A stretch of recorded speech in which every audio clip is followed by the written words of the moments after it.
Selamat datang di Glory Story, tempat cerita tidurmu bukan cuma bikin ngantuk, tapi juga ngajak mikir. Malam ini, kita bakal ikuti kisah Abu Nawas yang cuma dapat semangkuk sup, tapi bisa menarik 3 pelajaran hidup yang bikin semua orang, termasuk raja, terdiam.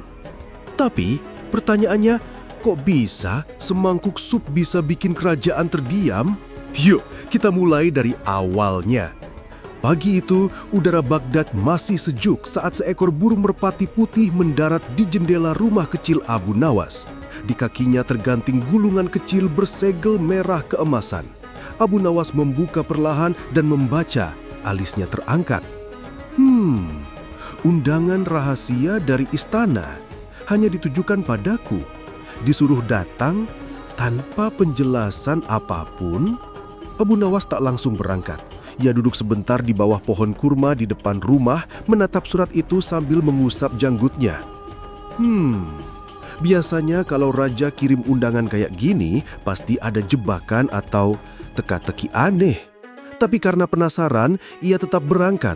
Lagi pula hidup tanpa teka-teki rasanya bukan hidup Abu Nawas.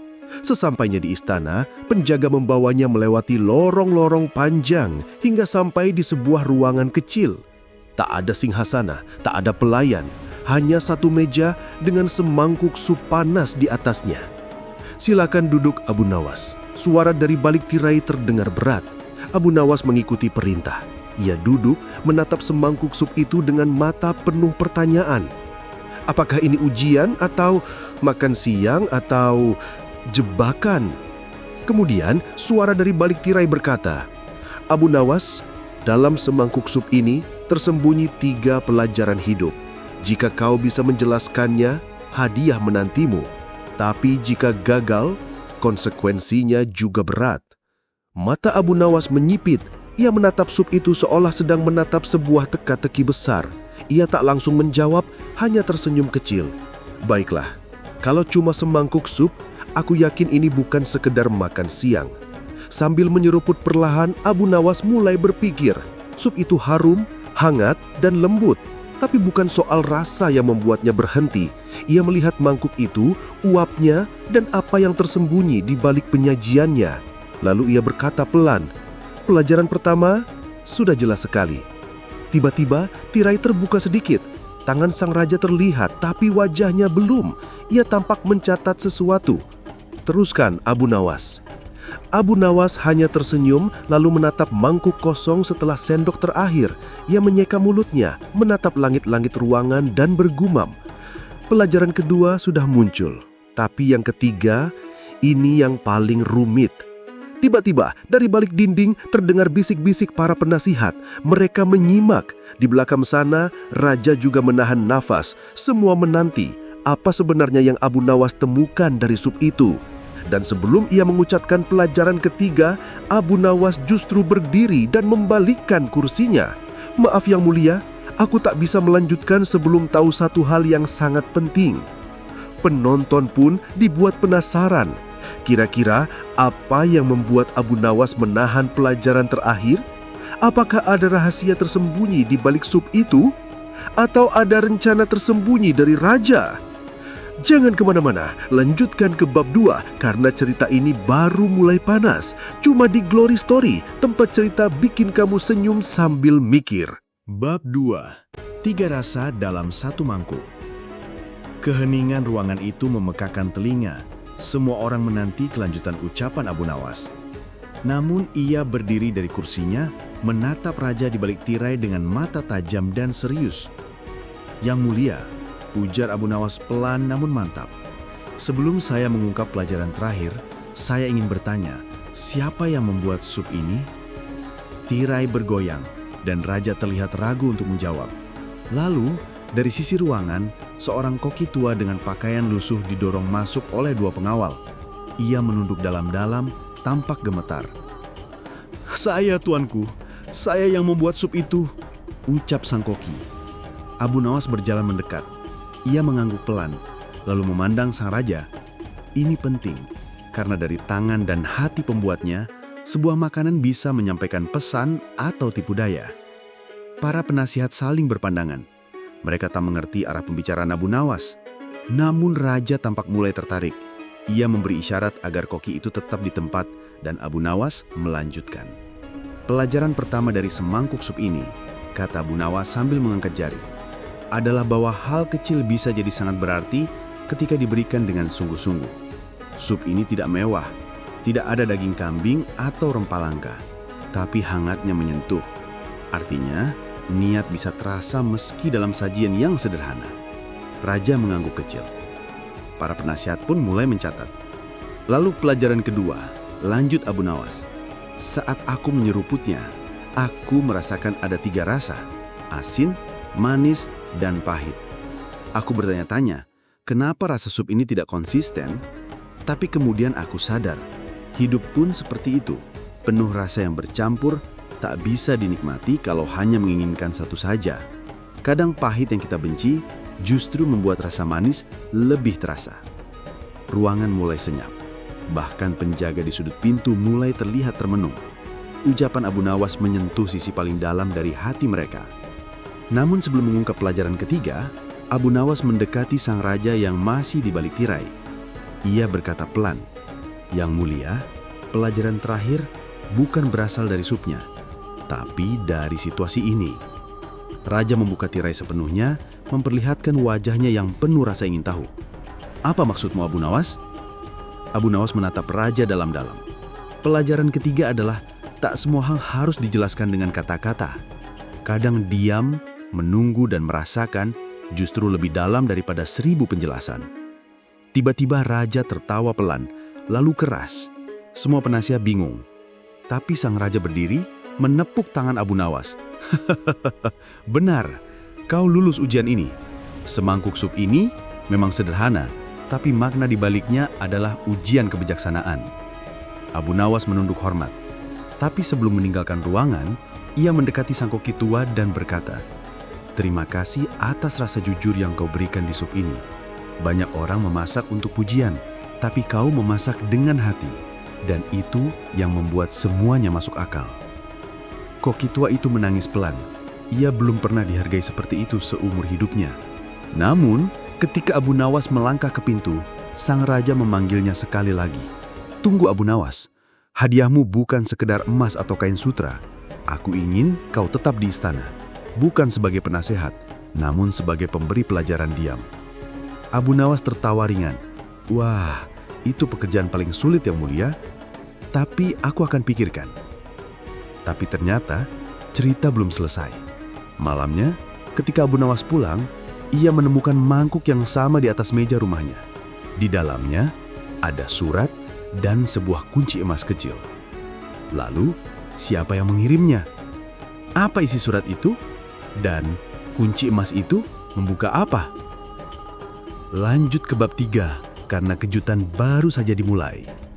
Malam itu, rumah Abu Nawas sunyi seperti biasanya. Ia baru saja pulang dari istana dengan pikiran campur aduk. Perasaan lega, heran, sekaligus bingung dengan tawaran raja yang tidak biasa. Tapi, semua itu seolah sirna ketika matanya tertuju pada meja di ruang tengah. Di sana, berdiri sebuah mangkuk tanah liat. Mangkuk itu terlihat persis seperti mangkuk yang tadi sore digunakan untuk menyajikan sup di istana. Tapi anehnya, di dalamnya tidak ada sup. Hanya ada secarik surat kecil yang digulung rapi dan sebuah kunci emas mungil yang bersinar redup di bawah cahaya minyak lampu. Abu Nawas langsung merasa bulu kuduknya berdiri. Ia duduk perlahan, membuka gulungan surat dengan hati-hati. Tulisan di surat itu menggunakan kaligrafi indah, tapi bukan tulisan tangan sang raja. Kalimat pertama langsung membuat Abu Nawas membelalak mata. "Pelajaran belum selesai. Kau telah menjawab 2 rasa dan 1 diam. Kini waktunya membuka rahasia keempat dari sup itu yang tidak bisa dicicipi, tapi bisa ditemukan." Abu Nawas mengerutkan kening. "Rahasia keempat?" gumamnya. Ia membaca lanjutan isi surat itu. "Pergilah ke tempat pertama kali kau belajar tentang lapar. Di sanalah kunci ini akan menunjukkan fungsinya. Ia terdiam, tempat pertama kali belajar lapar. Ia memejamkan mata, mencoba mengingat masa kecilnya, lalu perlahan ia tersenyum getir. Tentu saja, bisiknya, gubuk tua di tepi kebun kurma. Malam itu juga, tanpa menunggu pagi, Abu Nawas mengenakan jubah hangat, mengambil lentera, dan berjalan menuju tepi kota Baghdad, tempat masa kecilnya terukir dalam kemiskinan dan pelajaran hidup. Setelah berjalan hampir 1 jam, sampailah ia di sebuah ladang sunyi dengan sisa-sisa puing rumah dari tanah liat. Gubuk kecil tempat ia dulu tinggal bersama ibunya yang sudah wafat, kini hanya tinggal dinding setengah roboh dan atap berlubang. Namun, ada satu hal yang menarik perhatiannya. Di sudut gubuk itu ada sebuah peti kayu tua. Abu Nawas mengenalinya. Itu adalah peti peninggalan ayahnya yang dulu tidak pernah bisa dibuka. Ibunya mengatakan peti itu terkunci rapat dan tak pernah ada kunci yang cocok. Dengan hati-hati, Abu Nawas mengambil kunci emas dari dalam kantongnya. Ia memasukkannya ke lubang kunci. Dan klik! Peti itu terbuka. Di dalam peti tak ada harta karun, tak ada gulungan wasiat. Hanya ada satu benda, mangkuk tanah liat tua, lebih usang daripada yang tadi ada di rumahnya. Tapi di bagian dasarnya terukir 3 kata dalam huruf Arab kuno. Sabar, syukur, cinta. Abu Nawas terdiam, napasnya tertahan. Ia membalik mangkuk itu perlahan dan menemukan selembar kain lusuh berisi tulisan tangan ibunya. Tulisannya hampir pudar, tapi masih bisa dibaca. Nak, jika kau membaca ini, berarti kau telah menemukan 3 rasa hidup yang sesungguhnya. Sabar menghadapi pahit, syukur saat manis, dan cinta meski asin. Aku hanya bisa meninggalkan satu warisan, pemahaman yang akan menuntun kau ke tempat tertinggi tanpa perlu naik tangga. Air mata menetes dari mata Abu Nawas. Ia tersenyum sambil mengusap tulisan itu. Ibu, ternyata pelajaran hidupmu dibungkus dalam sup. Tiba-tiba, dari kejauhan terdengar suara langkah kaki. Abu Nawas menoleh dan melihat seorang pria tua berpenutup wajah mendekat. Aku disuruh datang oleh seseorang dari istana, kata pria itu. Raja ingin kau tahu bahwa surat itu bukan darinya, dan kunci itu milik seseorang yang sudah lama menunggumu menyadari arti sebenarnya dari hidup sederhana. Abu Nawas bingung. Jadi bukan raja yang mengirim sup ke rumahku? Pria itu menggeleng. Bukan, tapi seseorang yang mengenal kamu lebih dalam dari siapapun dan ingin kau menemukan pelajaran terakhir bahwa harta bukanlah yang ada dalam peti, tapi dalam hati. Sebelum Abu Nawas sempat bertanya lebih jauh, pria itu perlahan berjalan pergi, lenyap dalam kabut malam Baghdad. Abu Nawas menatap bintang-bintang yang bersinar. Dalam diam, ia tahu satu hal. Pelajaran keempat dari semangkuk sup adalah rasa kehilangan yang membuat kita benar-benar menghargai rasa yang masih ada. Namun, misteri belum selesai. Keesokan harinya, Raja mengundang Abu Nawas kembali ke istana, tapi bukan untuk mendengar pelajaran, melainkan untuk mengaku bahwa ia menyimpan sebuah rahasia besar yang berhubungan dengan sup, ibunya, dan peti tua itu. Apa hubungan raja dengan masa lalu Abu Nawas? Dan siapa sebenarnya Pria berjubah malam itu. Bab 4. Pintu langit dibuka, raja sampai terdiam. Fajar menyingsing di kota Baghdad. Awan tipis menari di langit seolah tahu hari itu akan menjadi hari paling aneh dalam sejarah pasar Baghdad. Rakyat berbondong-bondong menuju alun-alun. Mereka membawa sertifikat yang dibeli dari Abu Nawas, diselipkan di kantong baju, digenggam erat, bahkan ada yang membingkainya. Di tengah alun-alun, Abu Nawas sudah berdiri dengan senyum percaya diri. Di belakangnya terpasang tirai kain besar yang menutupi sesuatu. 2 tiang kayu menyangga tirai itu seperti gerbang misterius. "Saudara-saudara," teriak Abu Nawas lantang. "Hari ini adalah hari pembuktian. Sesuai janji, aku akan perlihatkan wujud pintu langit. Tapi hanya yang hatinya bersih yang akan memahaminya." Semua yang hadir diam, menahan nafas. Anak-anak naik ke pundak ayah mereka. Para wanita berdesakan di sudut. Bahkan para menteri ikut hadir, berdiri di samping Raja Harun al-Rashid yang menyamar memakai jubah rakyat biasa. Hanya sorot matanya yang tetap tajam mengawasi. Tirai perlahan ditarik, dan muncullah sebuah pintu kayu biasa. Tak ada emas, tak ada cahaya ajaib, tak ada hiasan surga. Hanya sebuah pintu tua yang bahkan berderit saat angin menyentuhnya. Kerumunan mulai berbisik. "Ini cuma pintu biasa? Apakah ini lelucon?" Namun sebelum amarah memuncak, Abu Nawas mengangkat tangan. "Jangan salah, ini memang pintu biasa. Tapi makna di baliknya luar biasa." Ia membuka pintu itu perlahan. Di baliknya hanya ada cermin besar. Semua yang melihat akan langsung menatap wajah mereka sendiri. "Lihatlah, siapa yang pertama harus kau ajak bicara sebelum masuk langit," ucap Abu Nawas tenang.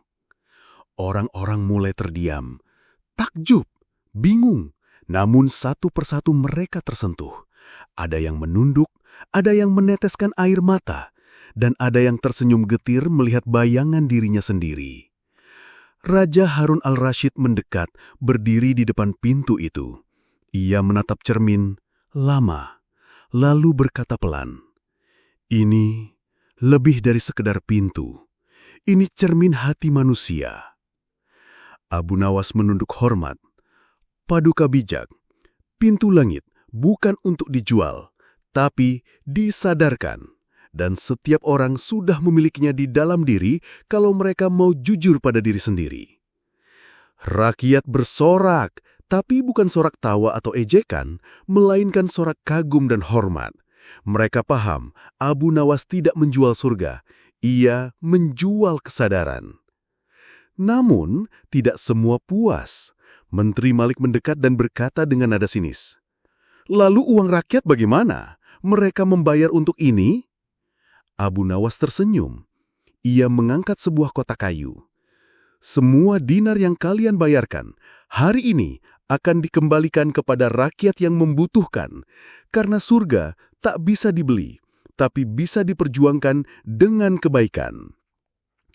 Kotak itu berisi daftar penerima sedekah, anak yatim, janda miskin, tukang becak tua, penjaga masjid. Nama-nama mereka terpampang jelas, dan sebagian pembeli pintu langit langsung mengangguk. Bahkan ada yang menolak dikembalikan uangnya. Biarlah jadi amal. Raja terdiam lama, lalu menoleh ke Abu Nawas. "Kau membuatku pusing, Abu Nawas. Tapi entah kenapa, hatiku jadi lebih ringan." Abu Nawas tertawa. Karena Paduka, tanpa sadar, sudah membuka pintu langit itu sendiri. Apakah semuanya berakhir damai? Atau ada pihak yang belum puas dengan keputusan ini? Bab 5 akan menjadi akhir cerita penuh kejutan dengan keputusan mengejutkan raja dan satu permintaan terakhir dari Abu Nawas. Bab 5. Semangkuk sup untuk negeri. Matahari pagi menyapu pelataran alun-alun Baghdad dengan cahaya keemasan. Sejak subuh, penduduk kota mulai berdatangan. Kabar tentang sup kehidupan yang akan dimasak langsung oleh Abu Nawas menyebar dengan cepat seperti angin gurun. Tak hanya rakyat biasa, para pedagang, cendekiawan, bahkan pejabat istana ikut hadir. Semua penasaran apa yang sebenarnya terjadi. Abu Nawas berdiri di tengah alun-alun, mengenakan pakaian sederhana seperti biasa. Di depannya ada tungku besar yang mengepul, aroma rempah-rempah menyelimuti udara. Ia tidak membawa pelayan, tidak pula membawa penjaga, hanya dirinya dan semangkuk misi. Saat orang-orang mulai tak sabar, Abu Nawas mengangkat tangan. Suasana langsung hening. "Wahai penduduk Baghdad," suaranya tenang tapi menggema.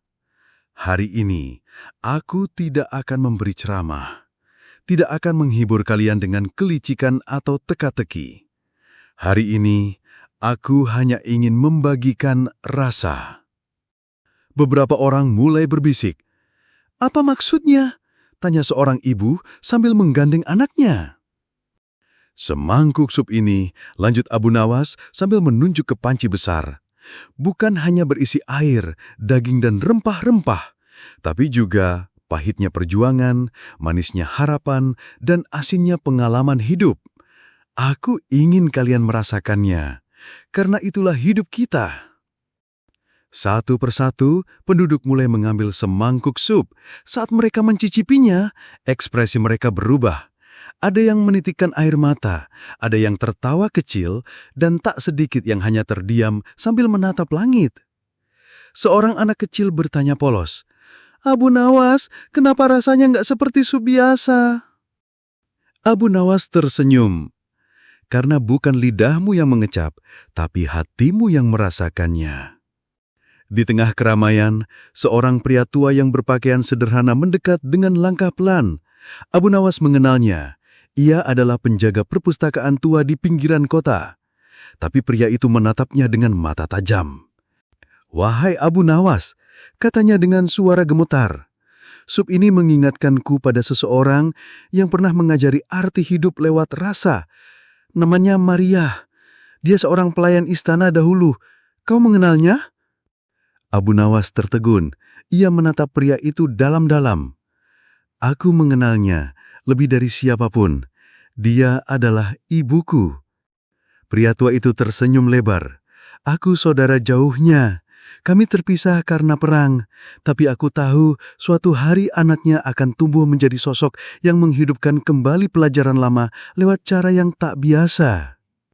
Kerumunan jadi hening. Semua mata kini menatap Abu Nawas bukan hanya sebagai sosok cerdas atau pelawak istana, tapi sebagai pewaris nilai-nilai luhur yang mulai pudar. Dan tepat saat itulah raja muncul dari balik kerumunan.